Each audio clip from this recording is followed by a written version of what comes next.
Assalamualaikum warahmatullahi wabarakatuh. Waalaikumsalam warahmatullahi wabarakatuh. Baiklah, kami dari kelompok 1 akan menampilkan hasil proyek kami, yaitu tentang solusi layanan pendidikan anak tunanetra, yang diampu oleh Bapak Arisul Mahdi, SPD MPD. Yang mana anggota kelompok kami yang pertama yaitu Jod Afifa Yoriska dengan NIM 23003007, Dinda Putri Buhari dengan NIM 23003008, Badita Juita Chandri dengan NIM 23003009, dan Nabila Azahra dengan NIM 23003021. Baiklah, materi pertama yang akan disampaikan oleh Dinda Putri Buhari. Kepada Dinda Putri Buhari, dipersilahkan. Baik, terima kasih sebelumnya kepada moderator. Izin untuk saya menjelaskan tentang cara mengoptimalkan perkembangan anak yang masih belum optimal. Menurut Jong Sumanto 2005, 117 menjelaskan latihan orientasi dan mobilitas mencakup latihan sensori, pengembangan konsep, pengembangan motorik, keterampilan orientasi formal, dan keterampilan mobilitas formal. Latihan tersebut berguna untuk siswa agar dapat bergerak dalam suatu lingkungan dan selamat, meliputi lingkungan rumah, sekolah, maupun masyarakat. Menurut Cardozo dos Santos Brito 2021, perkembangan yang dijelaskan oleh John Susanto tersebut adalah latihan pengembangan, konsep dan latihan sensori, serta latihan motorik yang dilatihkan kepada anak tunanetra sebelum mereka belajar orientasi dan mobilitas. Solusi yang dapat ditawarkan adalah melakukan optimalisasi perkembangan anak di masa keemasan melalui training of trainers, pengukuran dan penilaian perkembangan anak di desa. Lalu, pelaksanaan pelatihan untuk kader agar dapat dinilai efektif untuk meningkatkan pengetahuan dan keterampilan bagi anak. Beberapa kegiatan yang dapat dilakukan di masyarakat untuk memastikan bahwa anak tunanetra dapat menyesuaikan diri dengan lingkungan maupun di masyarakat. Sedangkan menurut Colbert bahwa perkembangan sosial dan moral terjadi 3 tingkatan, yaitu yang pertama, moralitas prakonvensional adalah ketika manusia berada pada fase perkembangan prayuwana, usia 4-10 tahun, yang belum menganggap moral sebagai kesepakatan tradisi sosial. Yang kedua, moralitas konvensional adalah ketika manusia menjelang dan mulai memasuki fase perkembangan yuwana, usia 13-13 tahun, yang sudah menganggap moral sebagai kesepakatan tradisi sosial. Yang terakhir atau yang ketiga, moralitas pasca konvensional, yaitu ketika manusia telah memasuki fase perkembangan yuwana dan pasca yuwana, usia 13 tahun ke atas, yang memandang moral lebih dari sekedar kesepakatan tradisi sosial. Menurut Muhib bin Syah 2011 halaman 42, yang akan berlangsung sesuai modeling, identifikasi, internalisasi terwujud dalam perilaku yang mencirikan kepribadian anak tersebut. Bentuk dari kepribadian seseorang yang dasarnya merupakan kristalisasi dari suatu kebiasaan atau habituation atau perbuatan yang sering diulang-ulang secara indera yang dimiliki oleh manusia itu sendiri, seperti mata, telinga, dan anggota tubuh lainnya.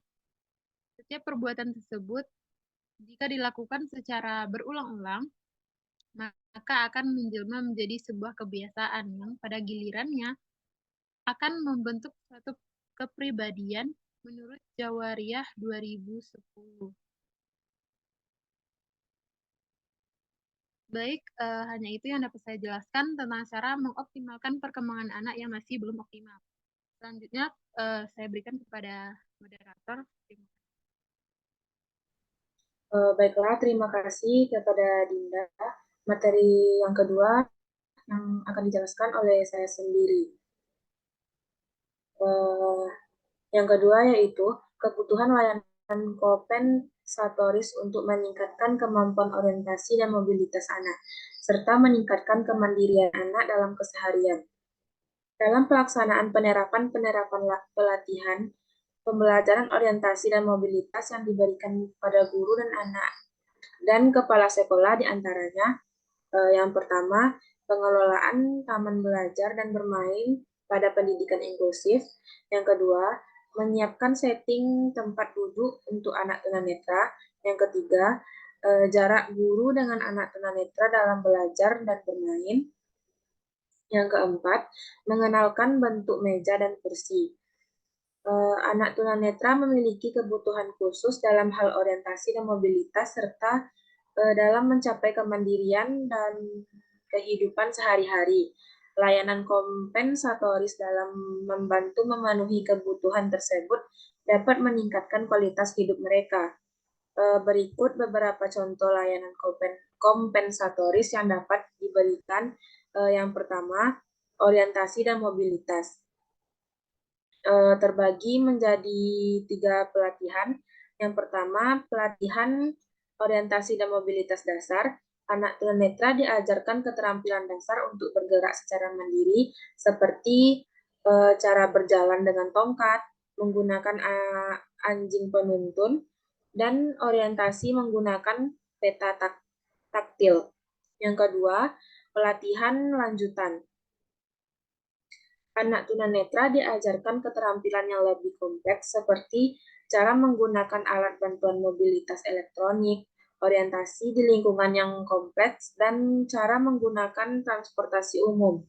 Yang ketiga, keterampilan kehidupan sehari-hari. Anak tunanetra diajarkan keterampilan untuk melakukan aktivitas sehari-hari seperti memasak, mandi, berpakaian, dan berbelanja. Yang kedua, teknologi asistif. Terbagi menjadi 3 perangkat. Yang pertama, perangkat mobilitas seperti tongkat putih, anjing penuntun, alat bantu mobilitas elektronik seperti kursi roda, dan skuter.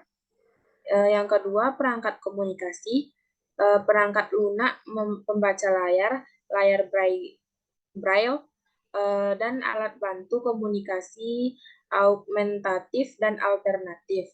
Yang ketiga, perangkat informasi dan aksesibilitas, seperti perangkat lunak pembesar teks, perangkat lunak pengenalan suara, dan aplikasi aksesibilitas lainnya.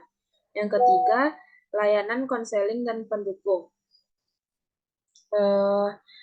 Terbagi menjadi 3 juga, seperti yang pertama, konseling psikologis. Anak tunanetra dan keluarganya dapat menerima konseling untuk membantu mereka mengatasi masalah emosional dan emosi terkait dengan tunanetra. Yang kedua, dukungan kelompok. Anak tunanetra dapat berpartisipasi dalam kelompok dukungan untuk bertemu dengan anak lain anak lain tunanetra dan berbagai pengalaman mereka. Yang ketiga, layanan advokasi. Anak tunanetra dan keluarganya dapat memberi bantuan untuk memperjuangkan hak-hak mereka dan mendapatar akses ke layanan yang mereka butuhkan. Yang keempat, yaitu modifikasi lingkungan. Seperti yang pertama, tanda dan rambu aksesibilitas. Tanda dan rambu yang mudah dilihat dan diraba untuk membantu anak tunanetra bernavigasi di lingkungan mereka. Yang kedua, lantai dan permukaan yang rata. Lantai dan permukaan yang rata dan bebas hambatan untuk memudahkan anak tunanetra itu berjalan. Yang ketiga, pencahayaan yang cukup. Pencahayaan yang cukup ini dapat membantu anak tunanetra melihat benda-benda di sekitarnya. Pemberian layanan kompensatoris yang tepat untuk membantu anak tunanetra meningkatkan kemampuan orientasi dan mobilitas mereka, serta meningkatkan kemandirian mereka dalam kehidupan sehari-hari. Ada beberapa pentingnya layanan kompensatoris. Yang pertama, meningkatkan rasa percaya diri dan kemandirian anak tunanetra. Yang kedua, berpartisipasi lebih aktif dalam kegiatan sosial dan pendidikan. Yang ketiga, meningkatkan kualitas hidup mereka. Yang keempat, mencapai potensi penuh mereka. Pemerintah, organisasi nirlaba, dan individu semuanya dapat memainkan peran dalam memastikan bahwa anak tunanetra memiliki akses ke layanan kompensatoris yang mereka butuhkan. Dengan bekerja sama, kita dapat menciptakan dunia yang lebih inklusif dan suportif bagi semua anak tunanetra. Sekian materi yang dapat saya jelaskan. Materi yang selanjutnya akan dijelaskan oleh Nabila Azahra. Kepada Nabila Azahra kami persilakan. Baiklah, di sini terima kasih kepada moderator.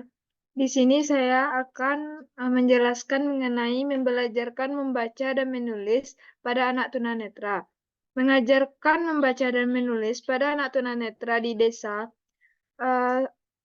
seperti mengajarkan membaca pada anak tunanetra di desa bisa menjadi sebuah tantangan, namun dengan kesabaran, kreativitas, dan sumber daya yang tepat, hal ini dapat dicapai. Beberapa contohnya seperti langkah awalnya membangun hubungan yang baik, di mana hubungan yang positif dan suportif dengan anak. Luangkan waktu untuk mengenal mereka dan memahami kebutuhan mereka. Kedua, menilai kemampuan. Cara ini dapat dilakukan dengan penilaian untuk mengetahui tingkat kemampuan anak dalam membaca dan menulis Braille. Yang ketiga, menentukan tujuan pembelajaran, di mana tetapkan tujuan pembelajaran yang jelas dan terukur untuk anak. Keempat, memilih metode pembelajaran, di mana memilih metode pembelajaran yang sesuai dengan gaya belajar anak. Ada berbagai metode yang tersedia seperti metode sentuhan, metode pendengaran, dan metode visual. Kelima, mempersiapkan media pembelajaran. Hal-hal yang disiapkan dalam media pembelajaran yang menarik dan mudah diakses oleh anak seperti buku Braille, alat tulis Braille, dan papan tulis Braille. Yang kedua, langkah mengajar membaca. Hal ini dapat dilakukan dengan pertama, memperkenalkan huruf Braille yang mengajarkan anak tentang Braille, mulai dari bentuk, bunyi, dan cara membacanya. Kedua, membaca kata-kata. Latih anak membaca kata-kata sederhana, kemudian lanjutkan ke kalimat dan cerita pendek. Ketiga, dapat memvariasikan bahan bacaan. Gunakan berbagai bahan bacaan seperti buku cerita, artikel, dan puisi untuk meningkatkan minat baca anak. Langkah terakhir yaitu langkah mengajar menulis, di mana memperkenalkan alat tulis Braille. Ajarkan anak tentang cara menggunakan alat tulis Braille seperti stilus dan papan tulis Braille. Melatih menulis huruf. Latih anak menulis huruf Braille mulai dari huruf tunggal, kemudian lanjutkan ke kata-kata dan kalimat. Ketiga, memberikan feedback di mana yang positif, konstruktif untuk membantu anak meningkatkan kemampuan menulisnya. Sumber daya yang dapat kita perlukan yaitu libatkan orang tua dalam proses pembelajaran anak, ciptakan lingkungan belajar yang menyenangkan dan kondusif, berikan penghargaan anak atas kemajuannya, bersabarlah dan jangan mudah menyerah.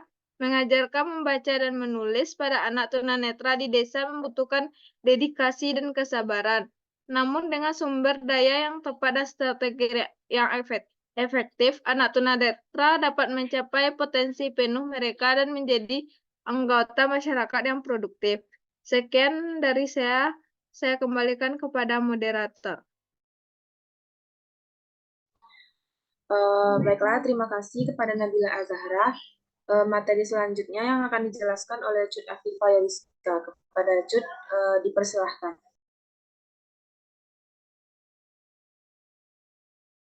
Baik, terima kasih kepada moderator telah memberikan kesempatan kepada saya untuk menjelaskan mengenai materi aksesibilitas yang harus disediakan guru di sekolah dalam pembelajaran supaya kebutuhan anak terrekomendasi dengan baik. Akses yang diberikan guru dan sekolah pada anak tunanetra untuk menunjang pembelajarannya sangat penting untuk memastikan mereka mendapatkan pendidikan yang berkualitas dan inklusi. Berikut beberapa akses yang dapat diberikan. Yang pertama, akses fisik. A. Ruang kelas yang mudah diakses. Ruang kelas yang harus memiliki pintu yang lebar, lorong yang cukup, dan luas untuk mempermudah orang yang menggunakan kursi roda. Yang B. Peralatan adaptif. Guru harus menyediakan peralatan adaptif seperti buku teks, braille, perangkat lunak, pembaca layar, dan alat bantu dengar. Yang C, teknologi bantu. Teknologi bantu seperti komputer dengan perangkat lunak pembaca layar, tablet dengan aplikasi braille, dan perangkat lunak pengenalan suara dapat membantu untuk tunanetra untuk belajar dan berkomunikasi. Yang kedua, akses kurikulum. Yang A, yaitu materi pembelajaran yang ditranskripsikan ke braille. Guru harus memastikan bahwa semua materi pembelajaran tersedia dalam format braille. Yang B, penafsiran bahasa isyarat. Jika ada anak yang tunanetra menggunakan bahasa isyarat, guru harus menyediakan penafsiran bahasa isyarat untuk membantu mereka memahami materi pembelajaran. Yang C, pelatihan guru. Guru harus dilatih tentang cara mengajar anak tunanetra secara efektif. Yang ketiga, akses sosial dan emosional. Yang A, dukungan sosial. Guru dan staf sekolah harus menciptakan lingkungan yang inklusi dan suportif bagi anak tunanetra. Yang B, peluang untuk berteman.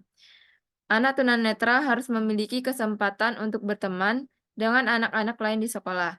Yang C, konseling. Anak tunanetra mungkin memerlukan konseling untuk membantu mereka mengatasi tantangan yang mereka hadapi. Sekian dari saya kembalikan ke moderator.